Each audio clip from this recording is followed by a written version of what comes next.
Hello, and welcome back to Torment, Tides of Numenera. I don't remember what I was doing, so that'll be good. I don't remember what I was doing is basically just how I come back into these videos, you know? That's how I know that it's all fine. Good. Alright, well, I forgot to close something. Good.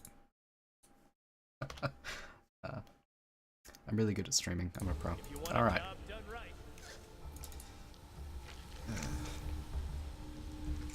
What am I doing? Let's check the journal. That seems like a good idea. We're still looking for Matkina. Nice.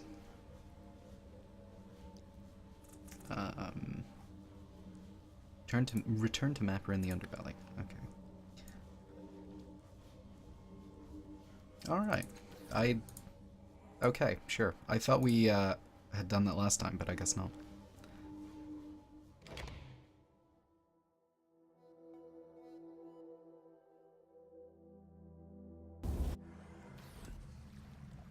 Here comes the boredom slayer. I'm glad that my mouse is going off the edge so that I have to do this awkward kind of this to move over that way. I suppose I should switch to WASD controls. What a shame. Mapper, darling, tell me what I want to know. He leans forward, and the bright blue eye begins to gleam more brightly. I may have included an extra bright there. Tell me about it, he whispers. As you speak, Mapper stares at the exposed patch of flesh on his arm. New lines etch into his skin, unfurling themselves across the space. He smiles tightly and shifts in his seat. He's sitting? Oh. Yes, he mutters. Yes! He points to one line. Here, in the void beneath the city. What's this in the mural? He looks more closely at his arm and recoils. Ah, gods, it's terrifying even from here. He rubs at his skin as if trying to rid himself of the mural's image. His blue eye looks anywhere but at himself, and he shivers, bone deep. I don't envy you seeing that thing, friend. No, not at all. It was pretty harrowing seeing that cover art. Yeah, absolutely. He slaps his face a bit, bringing some flush to his cheeks, and smiles again. Anyway, I owe you a map, don't I?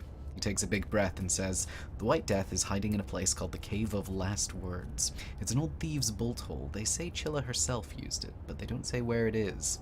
He smiles. Persistence pays, though, and that's always been my watchword. I'll remember that. There's one way to get to it through the caravanserai? Sure, caravan. The worst part is I know this word, and for the life of me I can't remember how to say it. It's fine, whatever. But it's sealed tight, and I never found a way in. You can get there from the underground. The Stitcha know. They dug there. They can dig there again. Good. Good. Does that include dead Stitcha? I hope so. I also thought I told people to come over here, but I guess I didn't.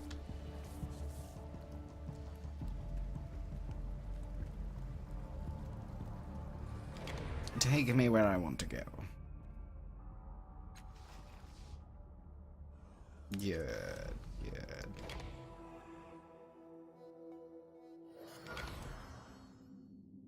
Who are you? No one, don't worry about me. The woman's skin is white, the color of alabaster or fresh ivory.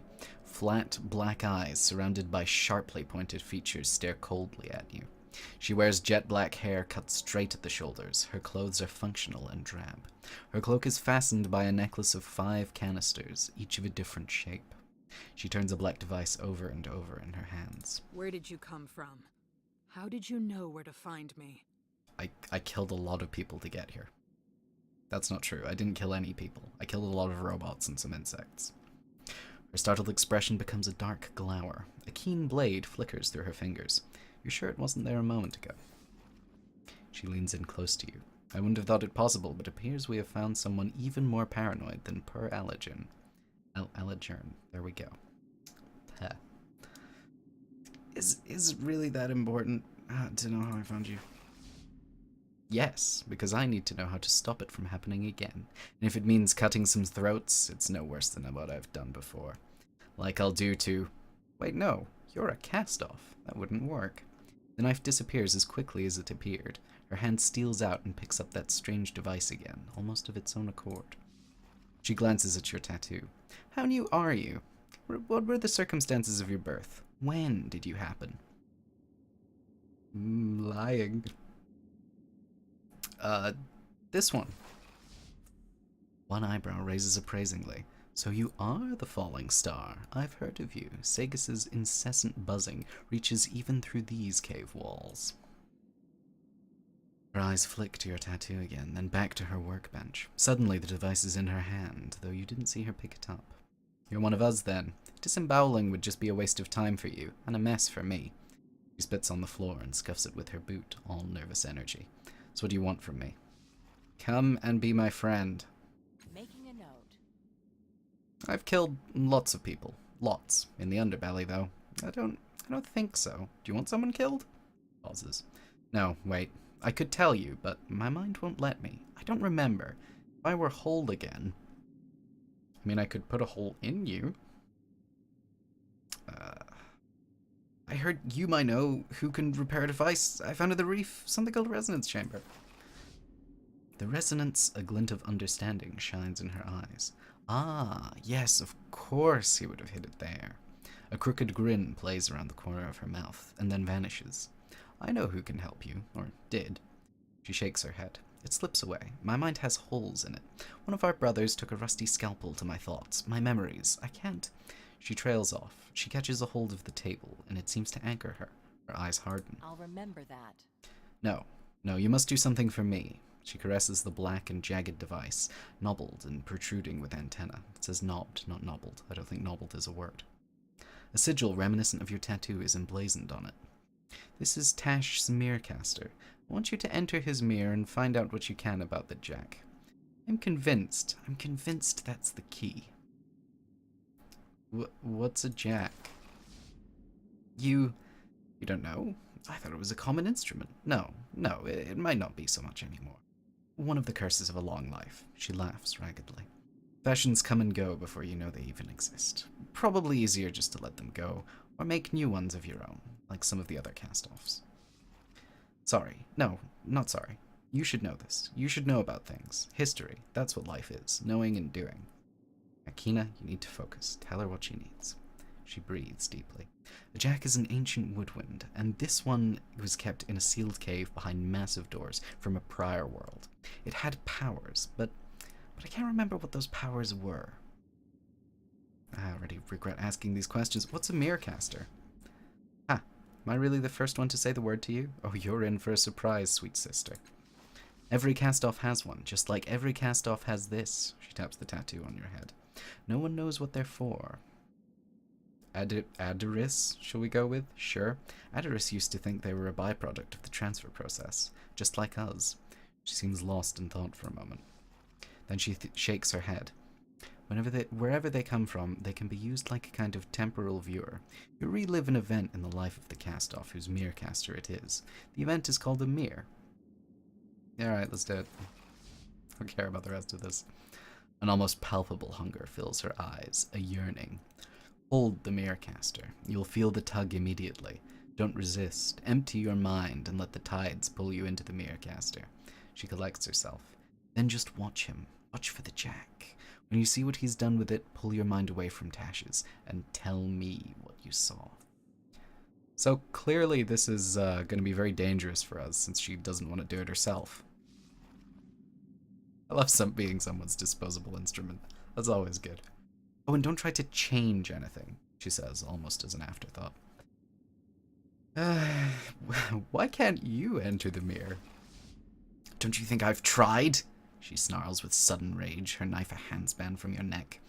Do you think I would waste my time with a newborn, a thief who steals into my home, if there were any chance I could do this myself? Her shoulders heave up and down with each angry breath. I try, and my mind fills with static, like I'm talking to a Murden, only it slashes and stabs and burns me, and... She blinks then, confused. Why am I angry? Did you? She straightens, flipping the knife back into her cloak. No, it'll be alright. Just find the damn jack, and I'll tell you whatever you need to know. Okay. Sure. She plucks Tash's Mirrorcaster from the table. She looks at you, and back at the device. She licks her lips as if weighing her options. And then, before she can hesitate anymore, she slaps it into your hands. It's surprisingly heavy. Do it, she says, her voice heavy. Find the jack. Bring me my answers.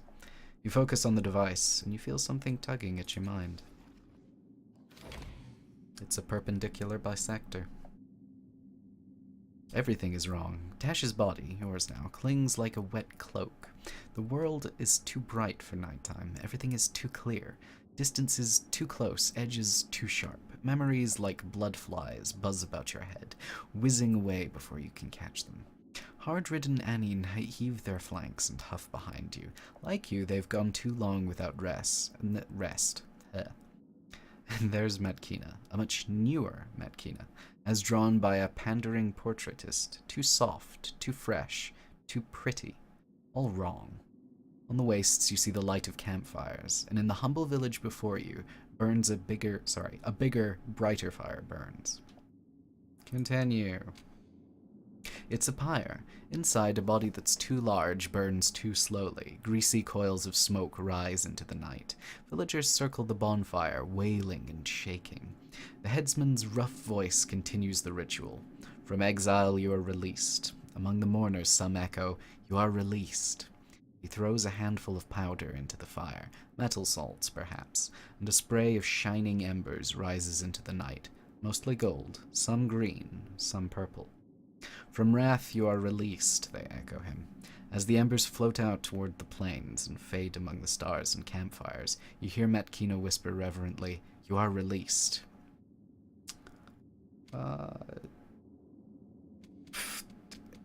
This one seems like the best idea.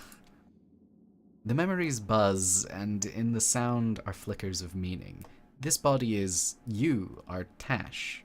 You're a soldier under the command of someone named Padge Reckon. You're a cast-off who can use the tides to destroy memories. You were sent here for some thing, an object, but exactly what, you can't recall. There's something more to it, something insistent, important, and endlessly elusive. No matter how hard you try, it becomes no clearer. Let's do perception. Good. This doesn't seem especially important. You squint your unnatural eyes and focus until the pyre, the village, everything else fades away. At last the blurry campfires resolve into something crisper, and you see the faint shadows of men around them, men in long coats and broad hats, painstakingly cleaning their jezails and daggers. There are perhaps 100 of them. Matkina sees you staring and grunts, Sand Knights. From her tone, it's obvious they're no friends of hers, or yours. Let's wait until the ritual is finished. As the body burns and the mourners chant, you wait in the shadows at the edge of the village. At last, the corpse is consumed, and the headsman gives a final cry. To the distant dark, you are released. The villagers echo him, then drift away, leaving him alone beside the smoldering pyre. Matkina, with a hiss and a gesture, leads you over. He sniffs the air at the sound of your approach, and, with a broad smile, calls out, Kina! His eyes are large, milky marbles. He puts hands on her shoulders. You return in unpleasant times. She touches his cheek.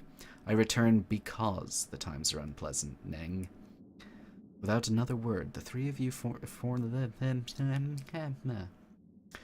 leave from the fire and enter Neng's dark hut. Neng's home is humble and small, hardly furnished and wholly undecorated. On entering, he lowers his weary bulk onto a hassock and gestures towards similar cushions for you and Matkina, then begins without preamble. They hung him from a tree, old Garib, took their daggers to him, called it pruning. Blind to others' expressions, he has become oblivious to his own, and he wears his pain and anger nakedly. With a grunt, he continues. They sent him home by skimmer, along with the compact they'd made to the plains people. He waves at the crumpled sheet of paper on the floor. Tick, read it to me. They promised to put an end to our menace, Kina. He shakes his head. Why? We've always paid the blood price for whatever harm we've done. You know that. They know that. Yes. Matkina says softly. But the Sand Knights won't take shins. You know that. Grunts. The militia is here to help, Ning. You are who we stand for. The small, the threatened, the hunted. That's who we are too. He takes his hand. Come away. If you tell the knights you're going, they won't force a fight. They have bigger battles ahead of them, believe me. This is our place, Kina. Padrekin will give you a home. Trust her. Ning is silent. Let's read the crumpled note. You unfold the compact sent by the Sand Knights. The writing is neat, plain, small, and seems to go on and on in tightly stacked lines. In essence, it is a vow to safeguard the villages and towns of the Verzulian Waste, from the menace in Colne Village. The Knights promise that they will undertake steps to assure the killers in Colne Village never harm anyone again. Extermination is never mentioned, merely implied. Beneath the Knight Marshal's chop are signatures from various burghers, mayors, and elders of towns and villages on the wastes. The Knights ask nothing in return from them. The signatures vow nothing. They merely endorse, justifying whatever the Knights undertake. You don't need to trust Padrekin, just trust Kina. Ning cocks his wide head. Why would I doubt her? He smiles. There was a plains child, a beautiful boy, wandered too far into the wastes and was gone. We all gave up on him. But Kina, he puts his hand on her shoulder. She left that night with a knife and a lamp and a rope. Just said, I'll bring him back. Hardly spoke back then, Kina. She sighs. Made things easier.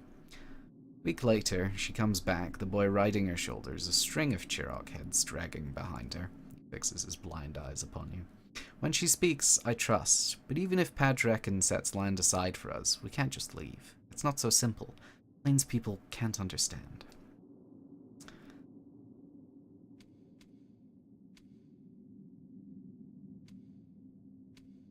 Maybe we should do persuasion with our 7 intelligence. I should probably do intimidation since, I have a lot of might, but apparently that option is now gone. What is it that we can't understand? For a long moment, Nang turns his blind gaze back and forth between you and Matkina. What it means to be a hill person, he says at last. What it's like to wrap yourself in chains every day, he sighs. But maybe I'm an old fool. You're not the Kina who left. And you, stranger, trails off. You're soldiers. Maybe you started to understand what it's like to hold yourself back. Matkina's answer is sharp. Nang, all my life I've had to restrain myself. But not in the militia. It's freedom. The freedom of knowing that what you're doing is right, and you don't need to hold back. The old man shrugs. Then I was right. You can't understand. Let's do persuasion. Sure, this'll go well. Holy shit, it did go well. Nang nods slowly. You're right, of course, even if you've got the manners of a mark or marauder. After a minute, he turns his blind eyes to Matkina. But we can't go without the jack. Ooh. The what? Matkina asks. Up the hill, behind the gate. The cave's been sealed for generations. Inside is the jack. It's what helps us keep our worst instincts inside. We leave its song, he trails off, gesturing to the pyre outside. After a pause, he leans in, whispers in Matkina's ear. Now, he says, you alone of the plains people know how to open the gate. Are we about to find out that she's the one who's fucked with it? Alright, okay. You work your way up the terraced hillside, leaving Nang to make his case to his people. In the distance, you see that the Sand Knights are on the move, riding hard towards Colne Village. Nang will need to make his case to them too. Ah, I read that wrong. I should have said, Nang will need to make his case to them too. Anyway. When you arrive at the cave and its huge ancient gateway, Matkina shakes her head. For years I wondered about this, she says. The hill, people tell a fable that the first men and women came out of here. They said the gate would only open when it was time for people to disappear. She shrugs. One way to keep kids from poking around disturbing the jack, I guess. Something she said stirs your mind, and your memories jingle like a wind chime. Let's do this. I think we've succeeded at all of these checks so far. So prepare for the first failure. Which will be... I wish this happened more often. At once a glaring light shines over your mission, as painful as it is revealing. You're not here to help Padge and save Colne Village. You're here to help Padge destroy it. She knew the villager's secret, knew about the Jack. Most importantly, she knew the Sand Knights would come, and knew about their compact. The plan isn't to take the villagers out of the Knight's way. In fact, it depends on causing the very battle Matkina promised would be averted. When the Knights arrive, Padge will destroy the Jack, forcing the Hill people into their feral state, unleashing them upon the Knights, weakening one of the malicious foes. And Padge is coming in person to see that all goes right. Probably this. Matkina shrugs and quickly disarms the dozen ancient locks that have long kept the caravan sealed. With a gasp, the gate opens, and without waiting, she steps through. You follow. What you find within is no cave tunnel. In fact, there's no stone at all. Rather, it is a smooth hallway made of greenish, phosphorescent ceramic. Under its glow, you and Matkina take on the look of the unburied dead. There seem to be no side passages, no chambers, merely a single path that curls ever inward, like you're in the shell of some great nautilus. From time to time, the walls are adorned with lifeless ciphers, arcane charts, even scorch marks, as if from a struggle. They tell no tale for you to hear. At last you reach the tunnel's end, and there, on a pedestal before you, is what must be the Jack, a kind of reed flute that plays an endless, formless song, at once almost too faint to hear and too haunting to bear. Whether the music is caused by the breeze blowing through the tunnel or by the Jack itself is impossible to determine. The ceramic pedestal beneath it, alone of all the devices in the cave, still pulses with a living energy. That energy causes the Jack to float a fraction of an inch in the air. It doesn't rest on a pedestal so much as hang above it. So, says Matkina, here it is. Let's grab the Jack. The moment your hand closes around the Jack, a shiver ripples through your body, a physical premonition of the agony that swiftly follows as the pedestal's booby trap is triggered. You can neither release the Jack nor pull it free. Indeed, you cannot move at all except to shudder as violent energy courses through you. Tash! Matkina cries. The split second before she responds seems a lifetime, as it could have been were her reflexes not so honed. She slams herself into you, breaking the circuit even as the current passes into her. The two of you lie trembling and smoking on the ceramic floor. Matkina rises first, pulls you to your feet, and takes the Jack. Let's go, she grunts. They're waiting for you at the gate. A woman you immediately know to be Padge and her bodyguard, a half-dozen tattooed cast-offs with drab armor, mismatched weapons, and the languid readiness of predators. Past them, in the village below, you see the Sand Knights have arrived and are meeting with Nang and the villagers. Without warning, one of the bodyguards lowers his weapon at Matkina and fires, but she's already moving and takes a glancing blow. A knife in her hand as another glaive aims a new device. Before Matkina can fling her blade, she's frozen, trapped in shimmering energy. Padge herself aims a tiny cipher at the Jack. The others watch, paying you little mind. Do nothing. Padge gives you a slight, knowing smile. Then she activates the cipher she's holding in her hand, and a thin beam shoots forth. The Jack simply disintegrates. Let Matkina go. Of course, Padge answers, as we planned. But first, wipe her mind, then we release her. And when we see whether she finds her way home to us, where she belongs. That should be within your power, within Tash's power, anyway. When the tides surge through him, he can destroy memories, the same way you used the tides to escape the sorrow in your mind. But for all you've become accustomed to wearing his body, you feel no special attunement to the tides, no sense of power over others' memories. In fact, within this mirror, you hardly feel the tides at all.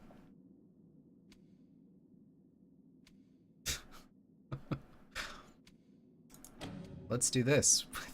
This is the check we failed. I'm kidding. Today is the day we never fail anything. Oh, God. Though you're not entirely sure how Tash has wielded the tides in the past, any bluff will need Matkina's help to work. You approach her and stand so that your faces would almost touch, but for the energy field between you. You close your eyes and contort your face with an unexerted effort. Whether your pantomime is convincing or Padge simply cannot contemplate such a bold ruse, it seems your trick is working.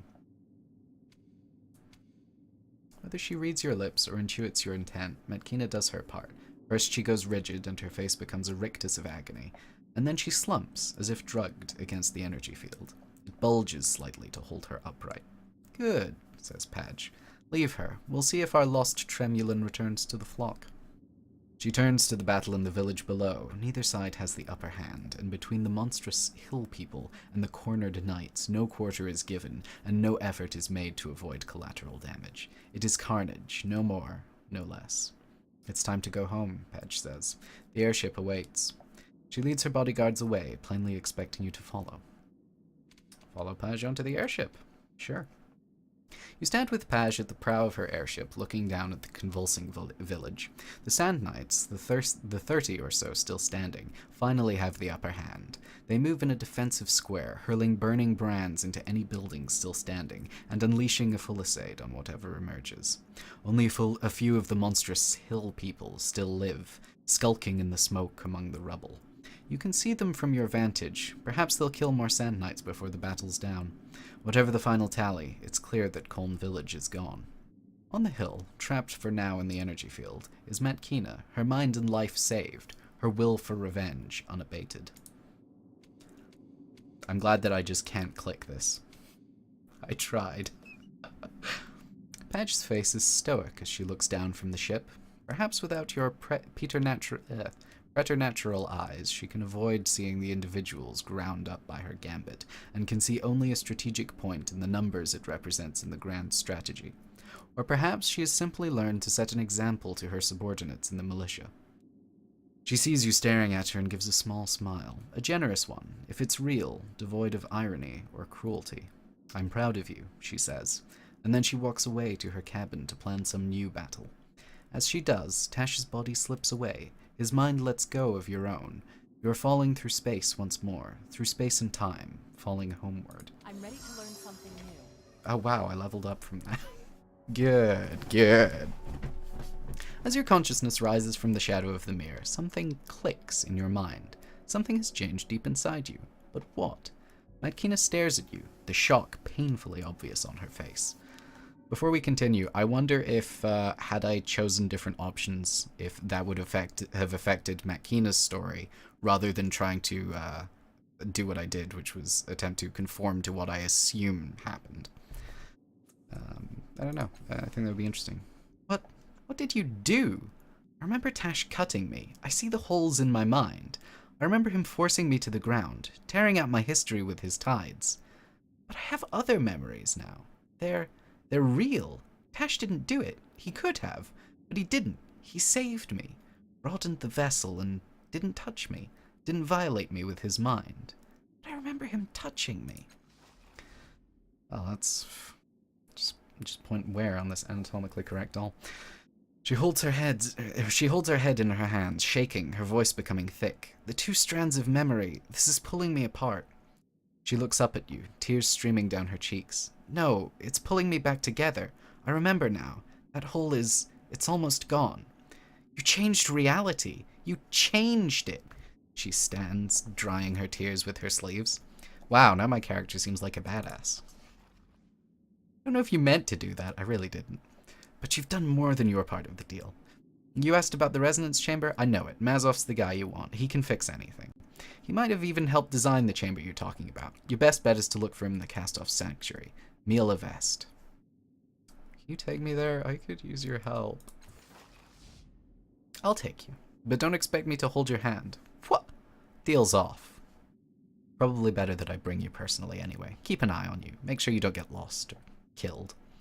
She walks to her table and unrolls a map of the Sagas Protectorate. We're not going to find it by walking there. The entrance is a secret known only to our kind. Here, she points to a spot on the map, many kilometers to the northeast of Sagas Cliffs. The Valley of Dead Heroes. There's a hidden portal in the necropolis, and in case something happens to me, memorize this. She writes the numbers 3431 down on a slip of paper, holds it in front of your eyes for several seconds, then crumples it in her hand, assuming that you're good with your memory, even though you may be shit. It's a code. It'll make sense when we get to the necropolis. We'll need an airship to get to the valley. That ladder leads to the caravanserai. Sure, caravanserai. That's it. That's how you say it. Never doing that again. Caravanserai. We should be able to hire a vessel there without too much difficulty. With a glance around the cave, she says, I can't say I'll be sad to leave this behind. Thanks, Matkina. Let's go. And now, let's level up. Hooray. Increase stat pools. Good. I should probably increase... what is this? I mean, I'm playing a jack. Maybe I should increase speed. I think I want to keep a slight edge in my... I'm stronger now. Oh, good.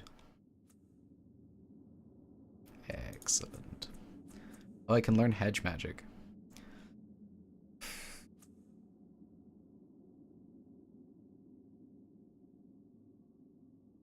Ooh. Illusory warrior. This sounds incredibly cool. This character can only summon... Ah. It's literally just there for the flanking bonus. Okay. That's interesting. And it means I can't attack? Charm. Warp dash. Well, this sounds cool.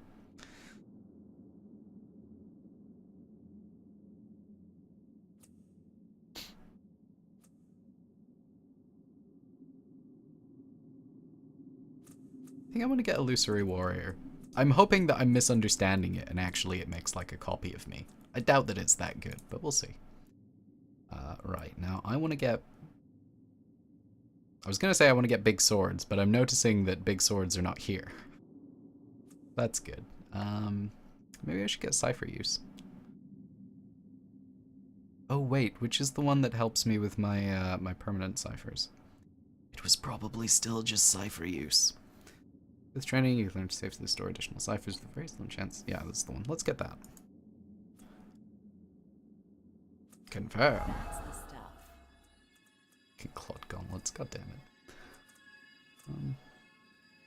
Silver and gold. I guess I'm all about that bling.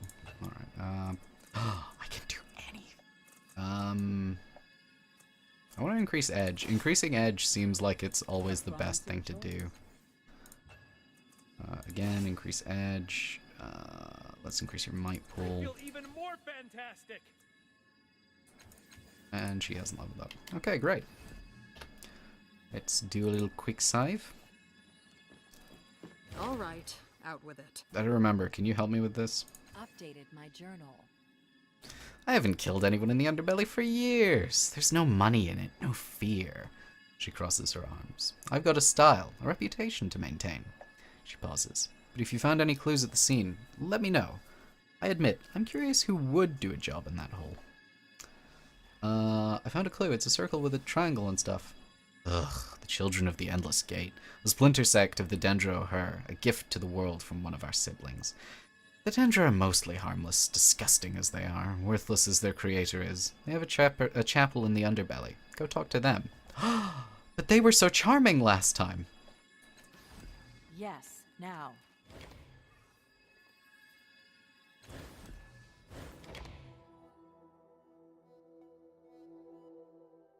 I'm gonna be amazed if we complete this side quest.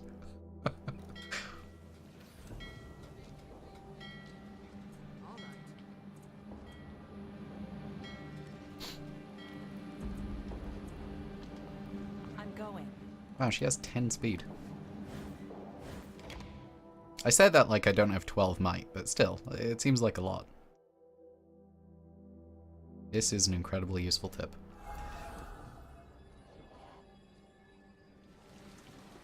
I mean, if I'm honest, I want to go and get another augment from this guy. You know, just have my skin replaced with, like, fucking metal or something. All right.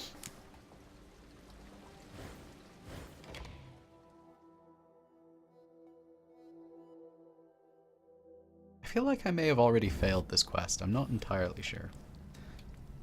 Dandra O'Hare. Dandra O'Hare. Do do do do do do do do do do.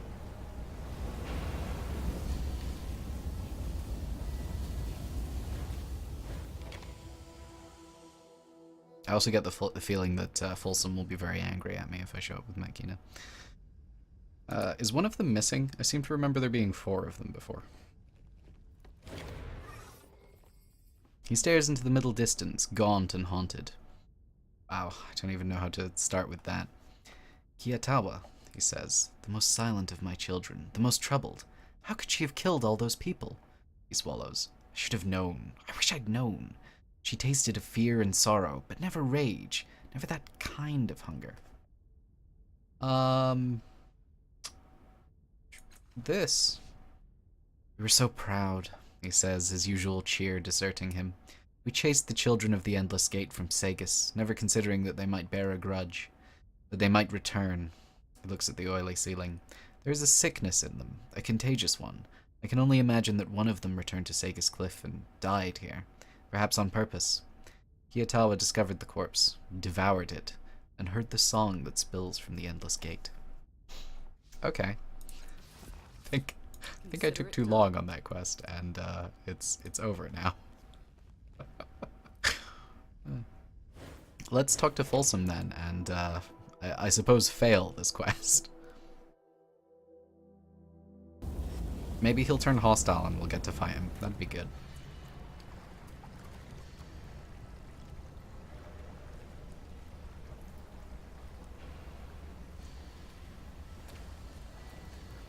Bye. Yeah, quest failed. You behold a less than mysterious crime scene as you approach Folsom this time. The big man's knuckles are bruised, so are the downcast eyes of the hooded men beside him. Sorry. There are 2 of them, so you know. Murderer was Kiatawa, the youngest of the Dendro. Her, Folsom growls. She killed a woman named Michaela. A few of my boys stumbled onto the scene while she was drawing another one of those bloody circles. She ran and they went after her. He glares at the hooded man, whose eyes are firmly fixed on the ground. The bitch was too quick for them. Some friends of mine saw her fleeing the city. I doubt she'll be back. He waves a hand in dismissal. If you ever see her again, feel free to do the same thing to her that she did to my people. Okay, bye. I was sure he was going to be angrier about that situation. Right. So, let me see now.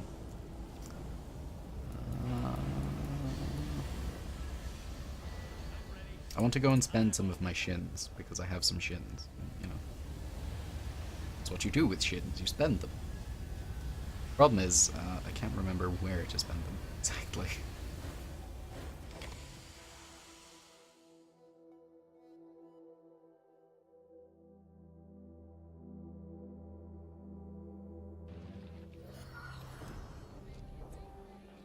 Alright, now.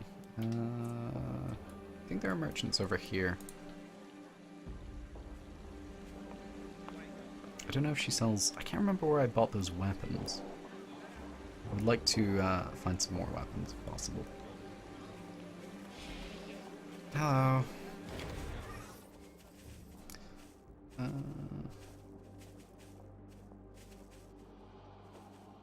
me take another look. No, she's just selling ciphers.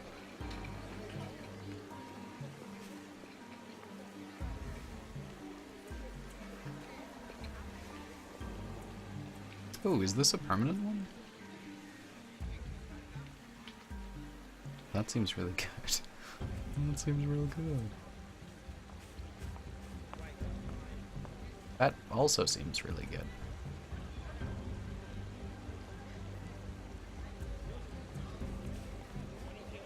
Let me get these.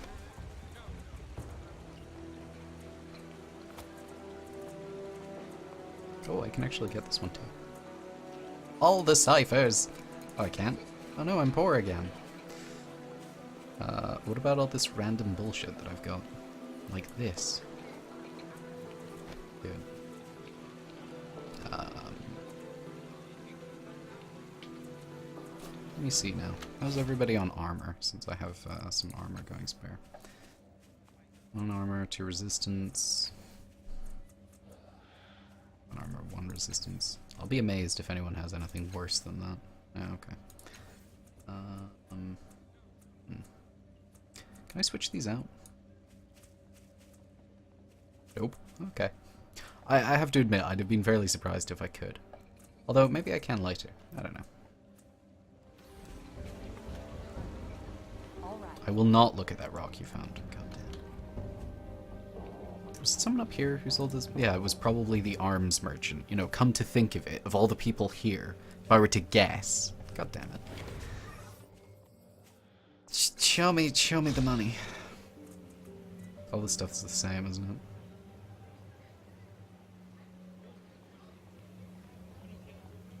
Well, this seems pretty good. No, it doesn't. I always think the one on the right is the one that I'm mousing over, but it never is, ever.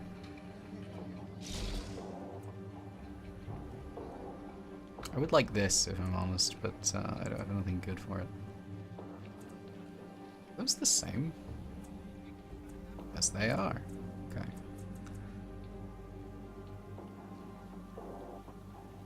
Alright. I think I'll sell this then, I don't need it. Keep these. Glad that I can rearrange my inventory, that's good. I don't think there's any reason to keep this, so get rid of it. I don't see a shin count on this guy, so I think I can just sort of sell whatever I want. Oh, I have a greatsword.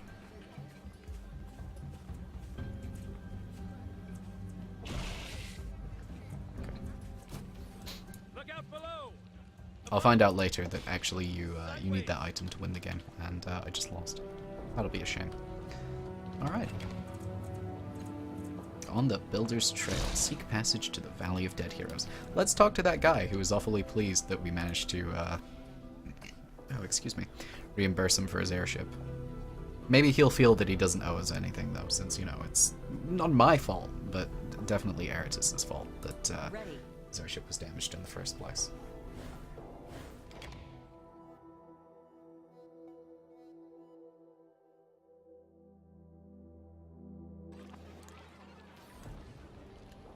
All right.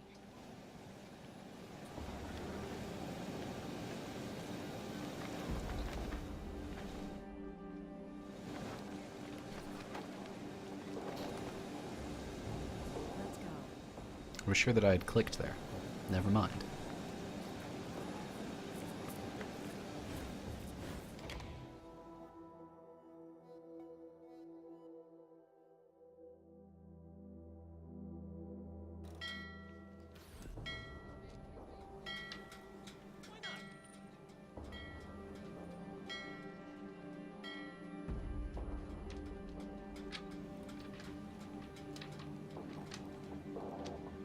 I mean, no one else seems to have a name, so.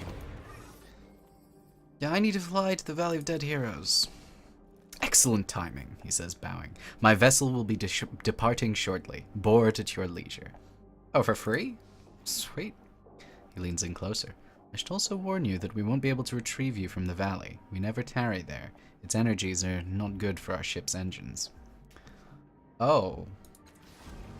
Let me check those side quests that I have. Like this. Oh yeah, I was meant to do something there. I remembered, I looked it up after. Completely forgot what I was meant to do though. And this, apparently. This was near the surgical parlor. Right, well, let's do these side quests before we bugger off then.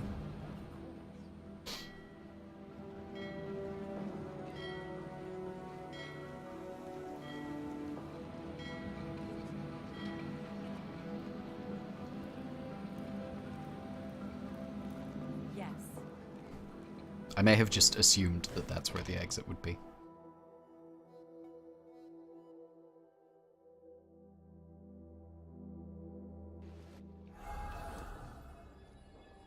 Oh good, the house where that girl was hiding is now inspired.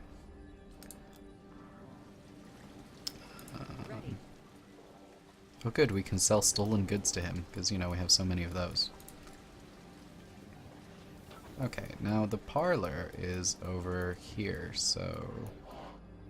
Now we have to decide which house is close to it. It could be this one, or it could maybe be this one. I don't see any way to... I can hold tab to see what I can interact. Oh. Let's see. This also quite close. Maybe not a house, though. Ah, here we are. I guess it's this one.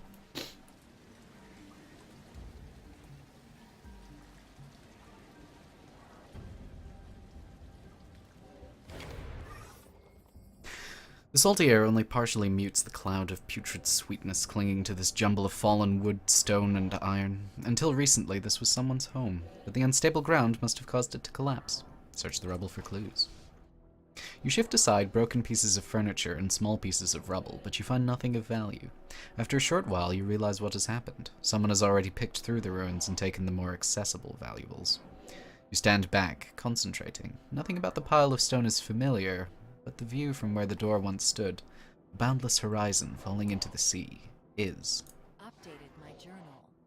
This appears to be the house where the cast-off once lived, but either he left no clues of his identity, or they were taken by the scavengers.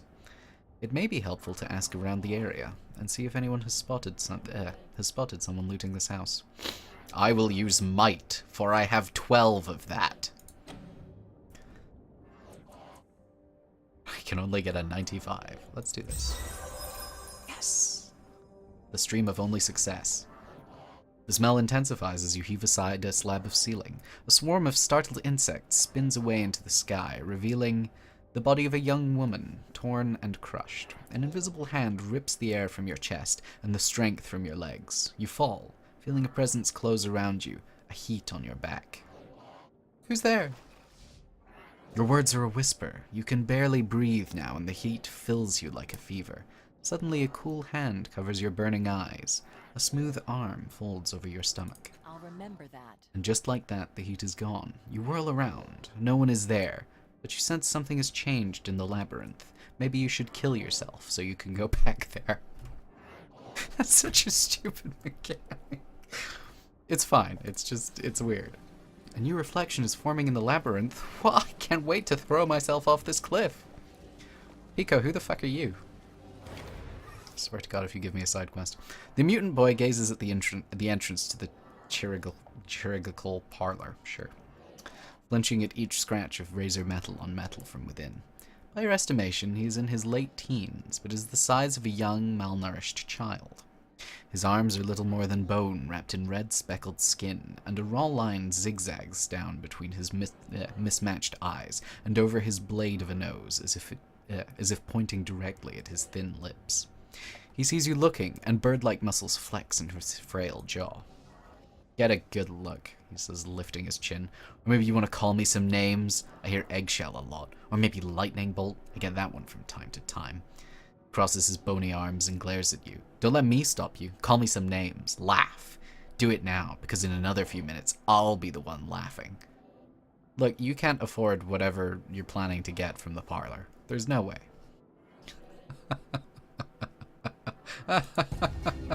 Why can't I just be... Okay. Very funny, he says. Hilarious. You know what? I am calm. I'm not going to be the butt of everyone's jokes around here anymore. I don't know why I added around here. He says electricity sizzles briefly within the nearby parlor. This time he does not flinch away. Lightning flickers, trapped in his determined eyes. I have some money, all right. I'm going to use it to change myself. Change everything I can. Please, I haven't looked at the options yet. Please let me rob him. Please let me rob and kill him. That would be fantastic. Why do I always want to do the worst possible thing? Did you see anyone looting that ruined house against the cliff? You know, now that I've been a dick to you. What sort of changes are you considering? I'm Wolverine now. Can everyone buy improvements from the parlor? What kind of changes? Right, he says with a bitter laugh. Like I'm gonna take advice from a girl. I think I asked you a question. You're like women. Now it's a rights thing and I can kick the shit out of you and feel justified. What? No, I like women. And they like laughing at me. We get along just fine. I'm not laughing at you. I'm just, making fun of you. Uh-huh. You're talking to me out of charity. Or pity. I don't want either. Actually, I'm hoping the dialogue will let me rob you. Did you see anyone looting that ruined house against the cliff? The cliff? Not the cliff. The cliff. Yep. No, but I wasn't really watching. He nods at the cultists who are lurking nearby. Maybe they saw something. You sure there isn't anything I can do to change your mind about talking to me? Yes, I'm sure. I don't want your help. Alright then, bye. Yes, he says. You pay the keeper, and the drones remake your body the way you want. Well, that's not what happened with me. He gave me a menu. He said, hey, you want to be Wolverine? I can do that for you. I thought he was talking about the healing. Surprise briefly registers on the cultist's face when she sees you. Then she slightly inclines her head in respect. Greetings, beloved vessel. How may I help you? Someone may have looted that ruined house against the cliff. Did you see who it was? Yes, the cultist says. A mischievous expression crosses her face. But I wonder if I can convince you to share something with us in exchange for our help. I will give you a cut on the forehead for your help. But I will give you a cut on the throat if you do not help. She ignores the startled look from her fellow cultists. Will you tell us about your birth? If I must. I woke up on a theatre stage halfway through a production of Gabraxi the Erotic Automaton. No, she says, her eyes widening. I've never heard of the play. What is it about? One of the cultists behind her makes a choking sound. Amorous Aeon priests who accidentally unearth a naughty automaton, but it's not really about the story. I see, she says. Did you finish the play? Well, it's bad luck to step off the stage before the show is done. So. She blinks several times. Realization dawns. Oh, she flutters. Oh. She clears her throat. Well, a deal's a deal. Making a note. We did see someone looking around the rubble before you arrived, she says, glancing toward the pile of rubble. Dirty children, orphans perhaps, were digging through the ruins. I believe they took some food and valuables, but we were trying not to stare. You seem less deferential than some of the other cultists. For this, I will have you skinned alive. Not at all. Whoops. Not all of us revere your father, she says carefully. We simply honor him for his boundless wisdom and bottomless knowledge. We wish to emulate him. She clears her throat. But worship him? No. Wow, fuck you too. Bye. Oh, I should have asked about who lived in the house. Who lived in that house? The cultist glances at the others. They shake their heads. A man, she says. But we don't know his name or where he is now. He always took great care to avoid us. Alright, that was worth talking to you again. So I guess we have to go looking for dirty children. I wish I hadn't uttered that sentence. Oh, her shop got fucked. That's a shame. Tell me about your shop getting fucked. It's all gone. Everything. She doesn't look up as you approach, only stares out at the ocean as if she can will her home back to the cliffside. A few objects are stuffed into the pockets of her dress, probably all she was able to save from her home. Her cat also remains, along with her rodents, which circle her head in a somber silence. I mean, you know, maybe building on a platform that extends out over a cliff was not the best idea. I'm just throwing that out there. Is there anything I can do to help? Let me see what you have for sale. The money from selling one of your rodents could really help you out right now. I'd be a dick for the rest of the game. Why not here? They're not... She leans forward and buries her face in her hands, sobbing silently. Eventually she wipes her eyes and sits up, raising a hand without looking at you. The 3 rodents crowd into her palm again, squeaking anxiously. She holds them close to her mouth and whispers words you can't hear. The rodents form a tiny circle, noses touching and twitching. After a few moments, she transfers one rodent into her other hand, and returns the other to their strong glass globes. Bao has agreed to go with you. I can sell her to you for 200 shins, non-negotiable. She still won't meet your gaze, and concentrates instead on patting Bao with a single fingertip. Why not one of the others?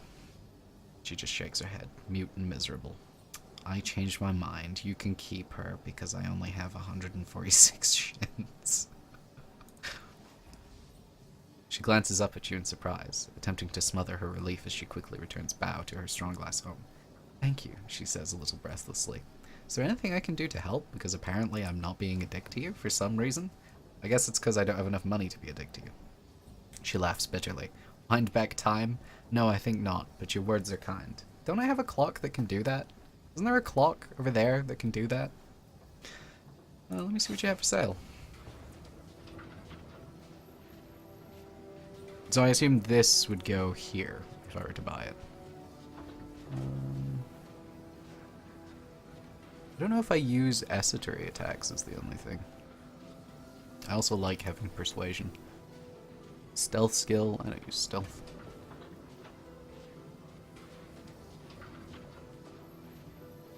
Oh, is this a better version of this one? No, not this one, this one. Yeah, it is. Good. Oh. 10 mental damage and dazed. I'm at my cipher limit though, so I suppose it's kind of a mute point. Maybe I should buy some more healing stuff. Actually, I've got a cipher that heals people now. I don't really need to.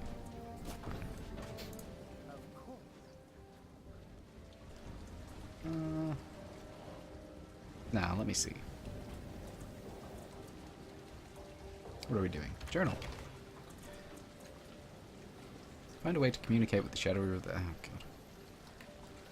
To the Changing God's Sanctuary to kill ourselves in front of a mirror. Yay.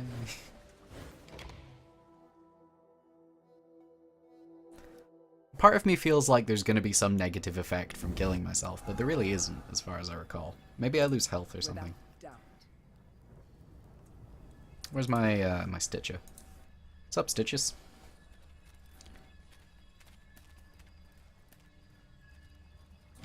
Take me where I want to go.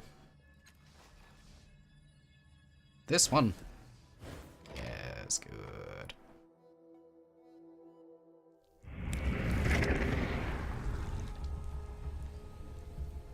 One day I'll remember that my mouse goes off, but not today. Not today. No, excuse me.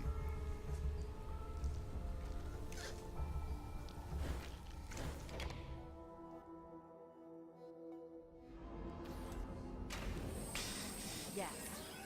All right, let's use this mirror. Great. Faltering. I'm hurt. So good.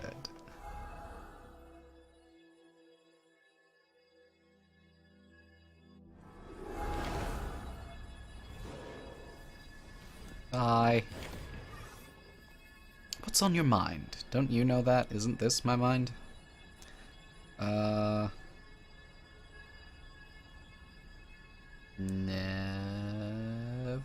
mind. Let's go. Is it this one I need to talk to?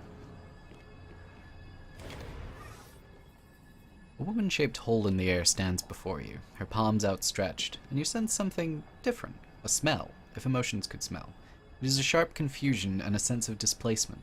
Somehow, this woman-shade knows she does not belong here in your mind. I'll remember that. Oh, says the spectre strolling up beside you. A reflection from a distant cast-off, isn't it? He studies the outlines of its outstretched hands. She's lost something, he says after a moment. Something out in the world that she misplaced, or was taken from her. If you want to draw her here, you'll have to find it. You turn back to the woman-shaped void. She continues to face you, hands held out, imploringly, ignoring the spectre completely. Presumably she won't answer this question, but, you know. For a second, another outline flickers in her outstretched hands. A box, or cube-like shape. Then it is gone, and it doesn't return. Who are you? Tidal affinity. The woman-shaped void does not respond in any way. The tides within you, however, do. You feel them uncoiling from you, reaching into the gap for whatever is lost within. Perhaps you can use them to pull the woman into being. I wouldn't, he says conversationally. I mean, it'll probably work, but there's no telling what will happen. Just off the top of my head, it might give you the worst headache you've ever had. But it would probably be worse than that. Fuck you, Spectre, you're not the boss of me. You plunge your mind into the frozen void before you, looking for the source of this reflection. There, a star shines in a cold, crumbling bastion, far along the forgotten borders of the labyrinth. Without thinking, you tangle your thoughts around it, her, and pull her back into your mind. The woman hurtles out of the icy dark, eyes wide and bloodshot, filling the outline until the outline is her. She stumbles into your labyrinth, wincing, hugging herself. "Oh," the spectre says, turning away from the stunned woman. "You did it anyway. Okay, I'll give you two some room to talk." You turn to the young woman. Something is wrong. She clutches her face, gasping, fingers digging into her scalp, baring her teeth like a wounded animal. "Hurts," is all she says. "Focus. I need to know about your father, the cast-off." Or Solo, maybe? Sure? She says, her staring eyes finding you. Her voice is a whisper, rough as broken glass. "Cast-off." I was hearing voices, telling me to be... She doubles over, coughing, her belly. Telling me to be someone else. He found me, helped me. A line of blood runs from an open wound in her hairline and down her cheek. Then, one day, the house fell on me. He wanted... She gasps, and a tear slices down her other cheek. Wanted to die. Making a note. She falls silent, but you don't need to be told what happened next. You've seen the statue, after all. It was grief that drove Solo to seek death in the Sorrow's arms.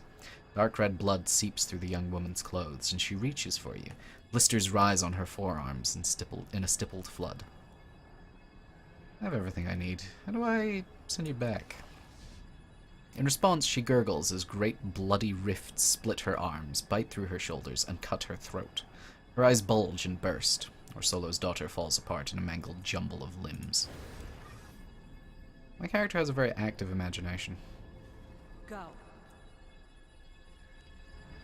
"Hi, Mr. the Spectre. What's on your mind? I assumed you'd have something to say about that. I guess not." "Sorrow's Prey." "Who?" "Alright, sure." "His workshop in Circus Minor." I don't remember where that is. I don't remember where that is. Come on. God damn it.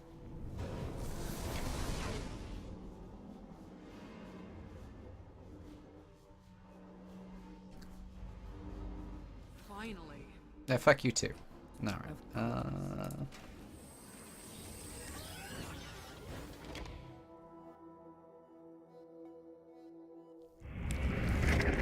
disappointed that my microphone didn't pick up my beard scratching.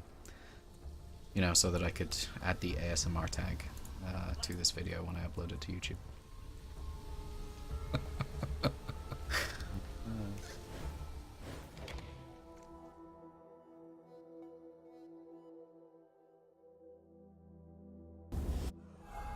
Is that still a thing? Is ASMR still a thing? I don't know. Alright, yes, we're looking for Zaufi, who could realistically be anywhere, because I sure as hell don't remember where. What is this? Let's see if he's in here somewhere. This isn't Circus Minor, this is the Underbelly. What am I doing? A dark sphere inhabits almost every socket in this obelisk that stretches towards the cavernous ceiling. No one else seems to be paying the odd structure any attention. Like most Numenera, it's simply here, and if it can't be used, it's treated as a part of the scenery. The orbs gleam in the dim light. You lean towards them. Are they glass? Jewels? Eyes? Touch the nearest sphere. Gain 2 XP. Your finger barely grazes the glass before it displays the image of a furred creature touching the surface from the other side. Purple veins, threaded with veins of light, hang from the branches of the trees behind it. That's purple vines, not purple veins. Got blood on the mind. You lift your fingertip and darkness swallows the creature. The orb is opaque once more. The orbs appear to reflect whatever action is performed in front of them. Tell the orb a secret. With your lips nearly brushing the surface, you whisper a thought you've never told anyone. A too tall, narrow-hipped being, a visitant, appears in the glass, long fingers clasped. Meeting your eyes, it speaks words you cannot hear. Let's hum a little song. Nothing appears in any of the dark orbs. Instead, the whisper of many voices joined in song curls from the obelisk, so low that only you can hear it. Make a rude gesture. Make the most obscene gesture you can think of at the glass. A young woman with rainbow pupils appears in the glass, flickering her fingertip across her chin. She nods, grinning, as if imagining your shock at her daring. She insulted us with her finger. He shakes his fist at the glass. Come out and do that again. I dare you. A towering creature of flesh and crystalline muscle shakes a glittering fist back at him. Aha, another challenger. Come out of there, you cowards. I'll fight you one by one or all together. You tell them, Emeritus. He glares at the now dark glass, then snorts. Hiding in the dark, eh? I thought so. Make an even ruder gesture. Fuck you, sculpture. The rainbow-eyed woman rewards your gesture with one of her own. She jabs a finger at her knee, grinning at her own audacity. Feel better, dear. You know, I do. Touch the nearest sphere again. The first creature before you touches the orb again, bewildered. Guess I'll leave the obelisk alone. With alacrity. Say what you will about that interaction, I am 2 XP richer. Let's see if this is Circus Minor.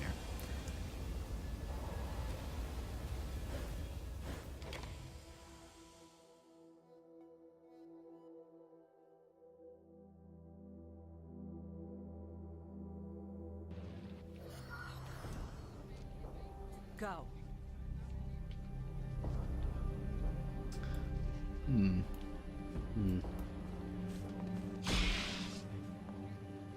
You know, I'm not seeing anyone called Zalfoy. Oh, Zalfi. Oh, there he is. Well, that worked out. I should probably check if I'm moving. Oh,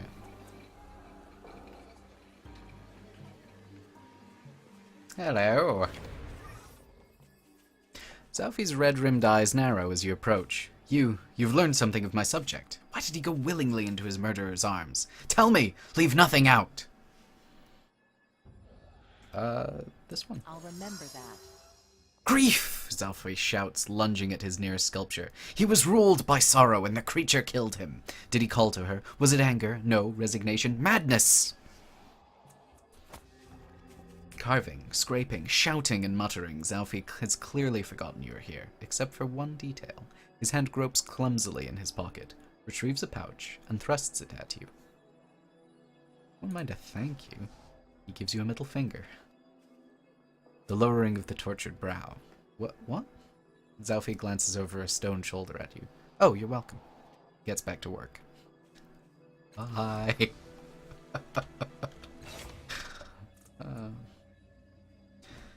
Oh, it's an artifact, is it? Well, that's nice. I think these are artifacts, yes? Yes.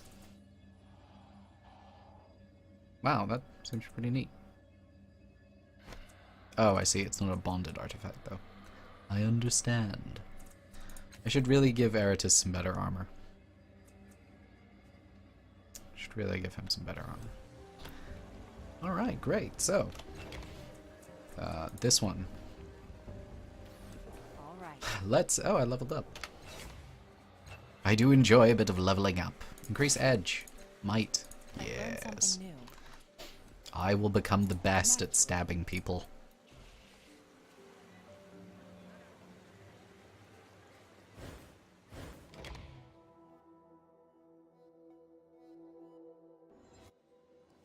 Now, I remember that I need to do something in here that I forgot to do last time.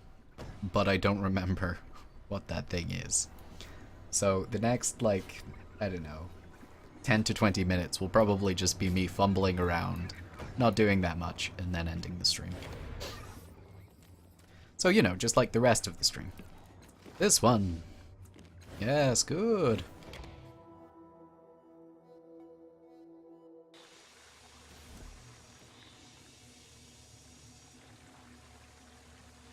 Did I not interact with that? Oh, sure. Yeah, I did. In an Okay. instant.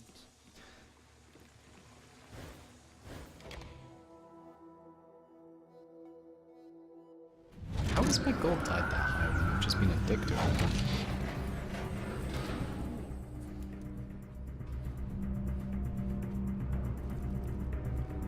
Let's use this. I can stand a little more of that. All right. Oh, excuse me. Now, what did I forget to do? I'm ready. Oh wow, apparently there's a lot of loot I forgot to take. Maybe I need to interact with these columns again. Yes, now.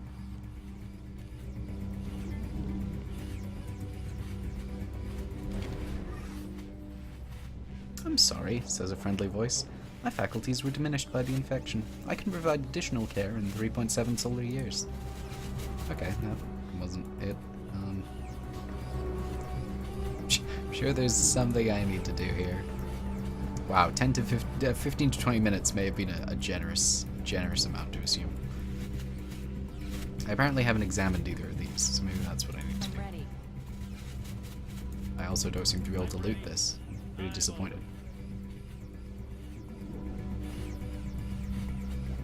Go. Please? Alright. What's this?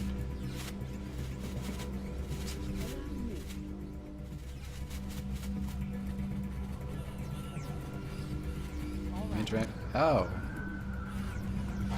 Oh, this probably explains it then.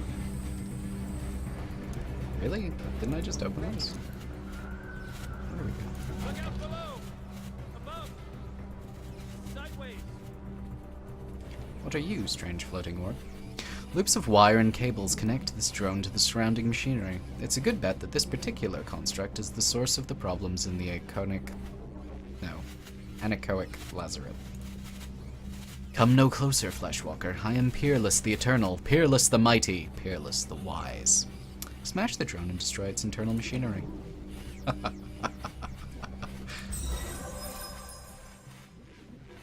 remember that. Your meat will stain my servos, fool. A satisfying crunch cuts off the drone's screaming as you scramble its insides. Good. Go. Done. And now let's loot this. Okay, so, what, that killed 5 Murdens or something? I don't know. So, I assume that is what I needed to do. Right, let's check our journal and see if we have to return to... Yeah, there we go. Fantastic.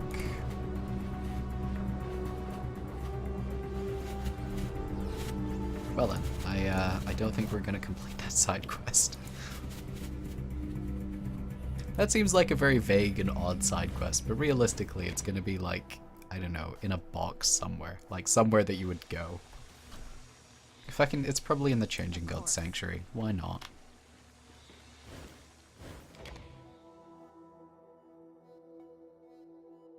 Alright, so I think after we complete this quest, I will wrap the stream up here. I'm ready.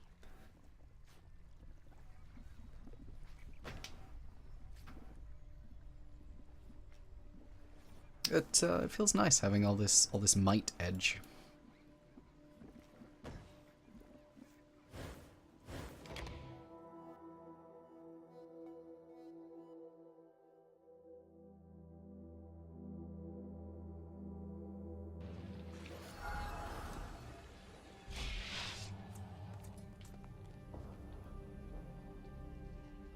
Look out below! Above! Sideways!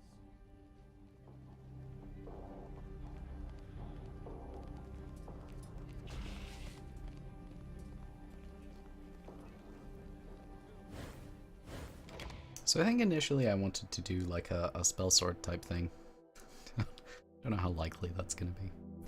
Although I suppose it's already kind of happened with the Ciphers I've got equipped. Because that's what magic is in this game. It's science.